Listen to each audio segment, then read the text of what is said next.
ఇప్పుడు నేను చెప్పబోతున్నది 6వ తరగతిలో ఉన్న విలువల విద్య చాగంటి కోటేశ్వరరావు గారు అందించిన విలువల విద్యలోని రెండు పద్యాలు చెప్పబోతున్నాను.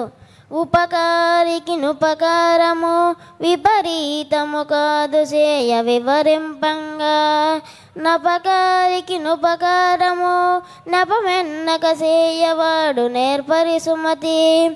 దీని అర్థం ఏమిటంటే, మనకు మేలు చేసిన వారికి మరలా మేలు చేయడం సహజం, కానీ మనకు హాని చేసిన వారికి కూడా వారి అపకారాన్ని గుర్తు చేసుకోకుండా మేలు చేయగలవాడే నిజమైన నేర్పరి.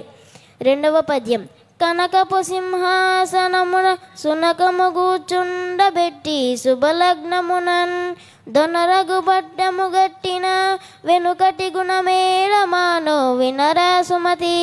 దీని భావం ఏమిటంటే, కుక్కను తెచ్చి మంచి ముహూర్తం చూసి బంగారపు సింహాసనంపై కూర్చోబెట్టి పట్టాభిషేకం చేసిన తన బుద్ధి ఎలా మారదో, అలానే చెడ్డవానికి ఎంత మంచి పదవిని ఇచ్చినా ఎంత గౌరవంగా చూసినా తన బుద్ధి అలానే మారదు.